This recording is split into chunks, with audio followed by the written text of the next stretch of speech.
Making sure your gradebook is syncing is one of the best things you can do to make sure that your students' grades are showing and that you're at the end of the report period, you don't have as much cleanup to do. So I'm going to show you 3 tools today. This is your view sync status log. This is going to tell you when the item was last syncing to eSchools. I recommend pressing the Sync Changes button every day. That way, if anything has been changed and for some reason kind of got stuck, it's going to go ahead and sync to eSchools for you and probably eliminate half of your challenges. So one of the things about the View Sync Status log is that what you're going to see are any potential errors of items that are not syncing. And so what you want to do is scroll through to see if any items are not successful. And so far, it looks like this teacher has a pretty strong. All right, so they actually don't have any errors, but let's just pretend they did.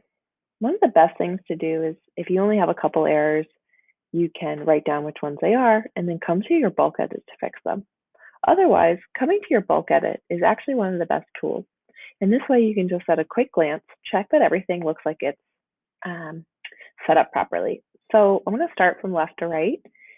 Category. You want to make sure that you have a category that is syncing. And so you loaded these when you configured your gradebook. Now, in the secondary classroom, you're going to want to use completion ungraded, formative, or summative. Ungraded does not sync, which will cause an error. So use completion ungraded instead. It factors into the grade in the same way. It doesn't. So category has to be filled in. Use completion ungraded. Make sure there's a green dot next to any of your items. That means it's published. That means the students will see the grade in their gradebook. These are 3 sections that have been linked. You will have a green dot over here if you don't have your sections linked. So you want to have a due date for any items. Otherwise, the grade does not factor into the last day of the report period. So your numeric grades will be off between Schoology and eSchools until that last day, unless you go ahead and put in a due date. Make sure that you have a report period and your dates align. You'll get a little error message here if your due date is outside of the report period, because then eSchools will not factor the grade into the report period. It'll follow the date. So you do want to make sure that those align and that there's no error message here. And then always check the sync to SIS. Otherwise, your sync will be off. So due date, category, report period, sync to SIS, and publish. Those are the big 5 that you want to just scroll through and check for all of these that those are taken care of.